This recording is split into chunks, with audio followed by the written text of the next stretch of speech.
Mi nombre es María Barreto, sufro de escoliosis, lordosis y fibromialgia. Y ahora, viejita, estoy sufriendo de la ciática.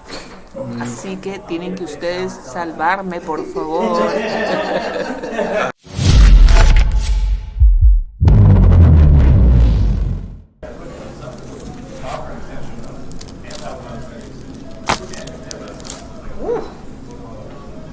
Wow.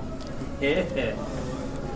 Got a left lower angle down through here, which means her spine, instead of it being straight, it's got a bend in it like this, okay? What we're feeling as we walk up her spine is her upper back is here, and her lower back has more of an acute angle than even this, but this is, for visual purposes, what you need to see.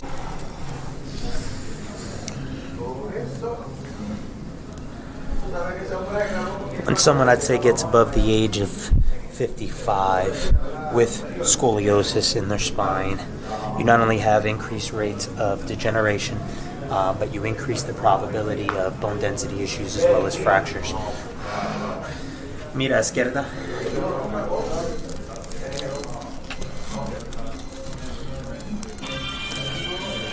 It's like the suspense building for the adjustment.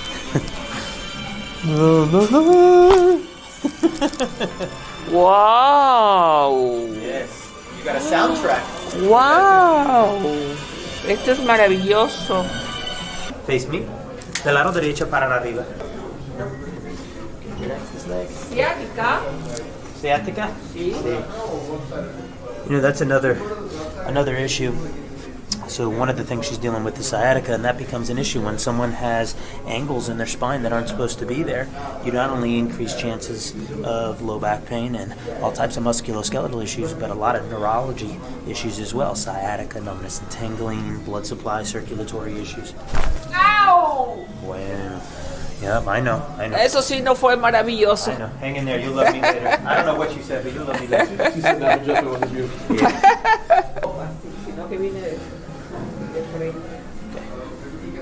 So I'm not discouraged when someone's in a lot of pain, even as I'm adjusting them, because I know what the outcome will be. I just need to get them through that initial process. I'm not looking for a Jesus effect on the first adjustment anyway, but I know regardless we need to move it. And once we move it, it'll kickstart the process she needs to get and feel better. See. Mm-hmm. No, maravilloso. I know. You'll see in a second. Big abrazo. This hand aquí. This hand, mira. This hand is going to grab me. Grab me. See. Arriba. 1, 2, 3. Mm-hmm. Mm-hmm. So what I'm doing here is I'm going to bring her down, but because of that angle, I'm going to bring her over. ¡Au! ¡Wow! ¡Wow! Eso sí fue maravilloso. That's not her favorite? That one was good. Oh. She said that one. It's like a chef.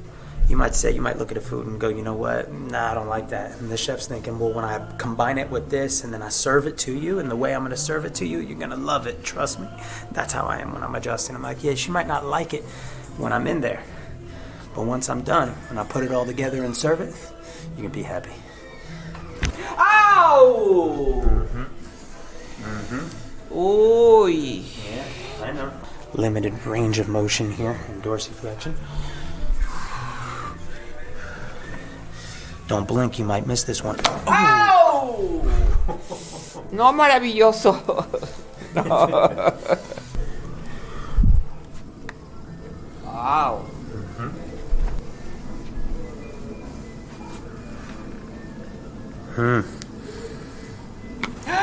Wow. Maravilloso.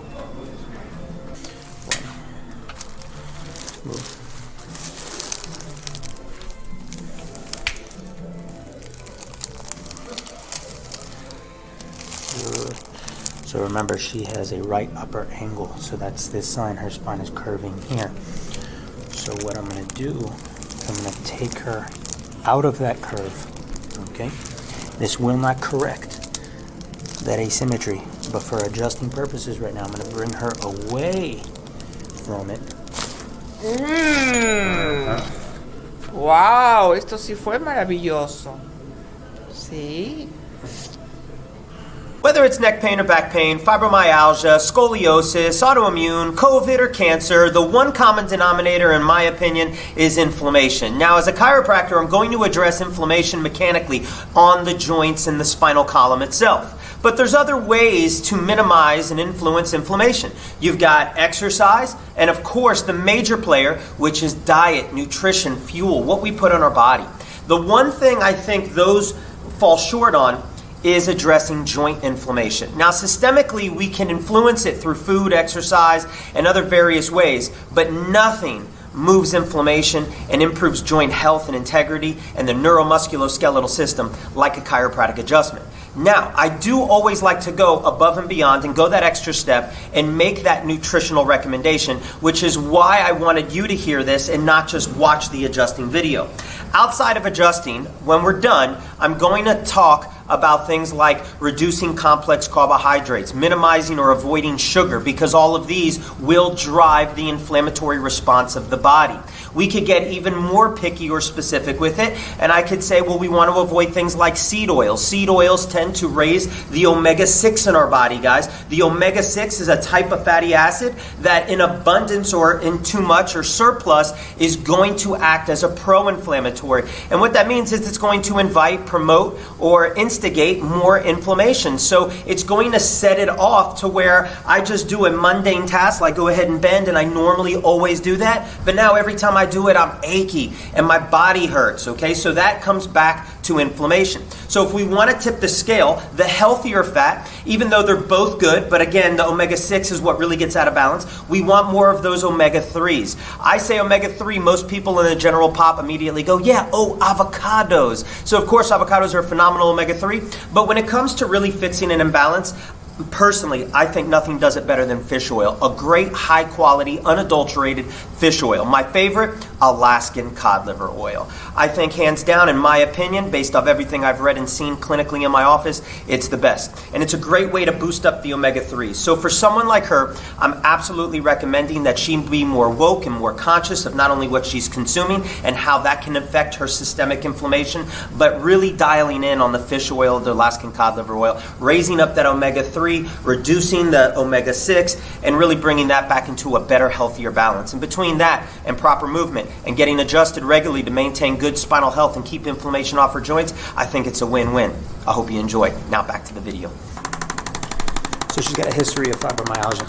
From a nutritional standpoint, one of the first things that's jumping into my mind that I'd want to tell her is to avoid all things, all food, box, packaged, processed supplementation that has the word natural flavors in it. Added glutamate, synthetic glutamates, are very bad for everyone, but really can drive that chronic pain syndrome when we got fibromyalgia. In fact, there's studies out there that show when fibromyalgia people dealing with that have removed synthetic taste enhancers like glutamates from their diet, their pain levels drop tremendously. Mucho importante. Listo. ¿Listo? Oh, te amo. Te amo. Listo.